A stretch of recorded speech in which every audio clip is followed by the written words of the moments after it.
పత్తి పత్తి యొక్క శాస్త్రీయ నామం గాసిపియం హెర్బేషియం. పత్తి యొక్క శాస్త్రీయ నామం గాసిపియం హెర్బేషియం అని మనం గుర్తుపెట్టుకోవాలి. నెక్స్ట్ పొగాకు పొగాకు యొక్క శాస్త్రీయ నామం నికోటియానా టొబాకం. టొబాకో చెట్టు అంటాం కదా, పొగాకు నికోటియానా టొబాకం అని గుర్తుపెట్టుకోవాలి. నెక్స్ట్ జామ అంటే సిడియం గువా చెట్టు అంటాం. So సిడియం guava. పేదవాని యాపిల్ని జామ అంటారు. పేదవాని యాపిల్ని జామ. పేదవాని ఫ్రిడ్జ్ మట్టి కుండ. ఓకే, పేదవాని యాపిల్ అంటే జామ. ఓకే, గుర్తుపెట్టుకోవాలి ఇవి. నెక్స్ట్ దానిమ్మ యొక్క శాస్త్రీయ నామం ప్యూనికా గ్రనాటం అని గుర్తుపెట్టుకోవాలి. నెక్స్ట్ ద్రాక్ష యొక్క శాస్త్రీయ నామం వైటిస్ వినిఫెరా ద్రాక్ష. ఓకే, నెక్స్ట్ అరటి యొక్క శాస్త్రీయ నామం మ్యూసా పారడైసికా. అరటి యొక్క శాస్త్రీయ నామం మ్యూసా పారడైసికా అని మనం గుర్తుపెట్టుకోవాలి. నెక్స్ట్ సీతాఫలం యొక్క శాస్త్రీయ నామం అనోనా స్క్వామోజా. సీతాఫలం యొక్క శాస్త్రీయ నామం అనోనా స్క్వామోజా అని మనం గుర్తుపెట్టుకోవాలి. నెక్స్ట్ పనస చెట్టు యొక్క శాస్త్రీయ నామం ఆర్థోకార్పస్ ఇంటెగ్రిఫోలియా. పనస చెట్టు యొక్క శాస్త్రీయ నామం ఆర్థోకార్పస్ ఇంటెగ్రిఫోలియా అని మనం గుర్తుపెట్టుకోవాలి. నెక్స్ట్ జీడి మామిడి యొక్క శాస్త్రీయ నామం అనకార్డియం ఆక్సిడెంటేలిస్. ఓకే, జీడి మామిడి యొక్క శాస్త్రీయ నామం అనకార్డియం ఆక్సిడెంటేలిస్. ఓకేనా. నెక్స్ట్ వేప, ఇది అందరికీ తెలిసిందే. వేప యొక్క శాస్త్రీయ నామం అజరెక్టా ఇండికా లేదా అజాడిరెక్టా. ఈ వేప చెట్టు యొక్క శాస్త్రీయ నామం ఏంటండి? అజాడిరెక్టా ఇండికా. ఇది ఆంధ్రప్రదేశ్ యొక్క రాష్ట్ర వృక్షం కదా వేప. సో ఇక్కడ కొన్ని బిట్స్ మనం చూద్దాం. ఆంధ్రప్రదేశ్ రాష్ట్ర వృక్షం వేప చెట్టు. రాష్ట్ర పక్షి ఏంటి? రాష్ట్ర పక్షి రామచిలుక. చిలుక యొక్క శాస్త్రీయ నామం సిట్టా సిఫోమ్స్ అంటారు. సిట్టా సిఫోమ్స్. మరి మన రాష్ట్ర చిహ్నం ఏంటి? పూర్ణఘటం. ఇది ఆధ్యాత్మికతకు పవిత్రతకు చిహ్నం అంటారు. సో మన రాష్ట్ర గేయం మా తెలుగు తల్లికి కదా రాష్ట్ర గేయం. దీన్ని రచించింది ఎవరు?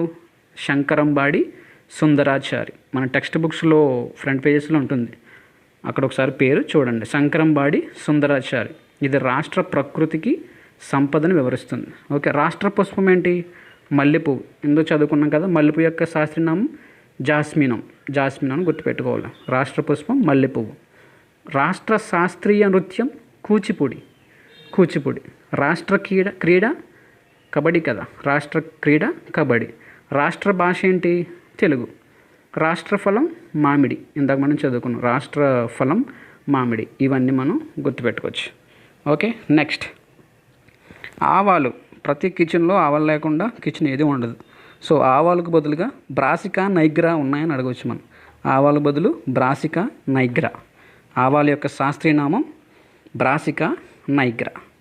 ఓకే, నెక్స్ట్ క్యాబేజీ అంటే బ్రాసికా వలరేషియా రకం కాపిటేటు అంటారు. ఓకే, బ్రాసికా వలరేషియా అని మనం గుర్తుపెట్టుకోవచ్చు.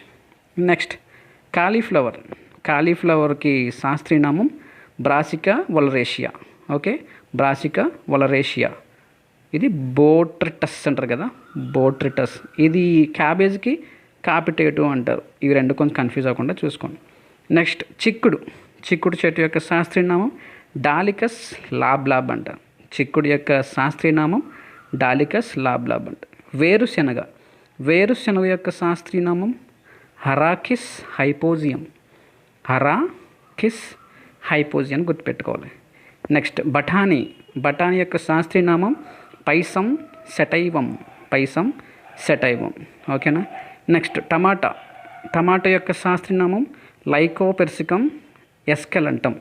టమాటా యొక్క శాస్త్రీయ నామం లైకోపెర్సికం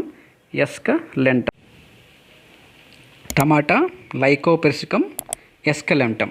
టమాటాలో కూడా ఆస్కార్బిక్ ఆమ్లం ఉంటుంది. ఉసిరికాయ, టమాటాల్లో, కూరగాయలు, ఆకుకూరలు, అరటి పండ్లలో ఉండే ఆమ్లం ఆస్కార్బిక్ ఆమ్లం. ఇంకా ఫారిక్ ఆమ్లం ఉంటుందండి. ఫారిక్ ఆమ్లం చీమ కుట్టినప్పుడు మన శరీరంలోకి ఆ యొక్క ఫార్మిక్ ఆమ్లం ప్రవేశిస్తుంది. ఎర్ర చీమలు కరిచినప్పుడు బాగా చెమచెమలాడుతుంది కదా, దానికి కారణం ఫార్మిక్ ఆమ్లం మన శరీరంలోకి ప్రవేశించడం. లాక్టిక్ ఆమ్లం అంటే, లాక్టిక్ ఆమ్లం పాలలో ఉంటుంది. పులిసిన పాలు, పెరుగు, పుల్లని వాసన రావడానికి కారణం ఈ లాక్టిక్ ఆమ్లం. ఓకే, పెరుగులో ఉండే యాసిడ్ ఏంటంటే లాక్టోబాసిల్లస్ లాక్టిక్ ఆమ్లం. సో ఇవి గుర్తుపెట్టుకోవచ్చు. పాలలో, పెరుగులో ఉండే ఆమ్లం ఏంటంటే సింపుల్ గుర్తుపెట్టుకోవాల్సింది లాక్టిక్ ఆమ్లం. టమాటాలో, ఉసిరిలో ఆస్కార్బిక్ ఆమ్లం. ఫార్మిక్ ఆమ్లం అంటే చీమలో ఉంటుంది. ఓకే, ఇంకా టార్టారిక్ ఆమ్లం, ఇందాక చింతపండు గురించి చెప్పుకున్నాం, చింత చెట్టు గురించి. చింతపండు, యాపిల్లో టార్టారిక్ ఆమ్లం ఉంటుంది. సిట్రిక్ ఆమ్లం, నిమ్మ, నారింజ అలాంటి వాటిల్లో సిట్రిక్ ఆమ్లం ఉంటుంది. ఇది సింపుల్గా ఏం గుర్తుపెట్టుకోవచ్చు అంటే, ఉప్పుగా వాడతారు కదా, లవణ రూపంలో నిమ్మ ఉప్పు వాడతారు. సో ఇలాంటి వాటిలో సిట్రిక్ ఆమ్లం ఉంటుంది. ఓకే, ఇవన్నీ మనం గుర్తుపెట్టుకోవాలి. నెక్స్ట్ మిర్చి, క్యాప్సికమ్ ఫ్రోటెన్సిస్. మిర్చి శాస్త్రీయ నామం క్యాప్సికమ్ ఫ్రోటెన్సిస్. నెక్స్ట్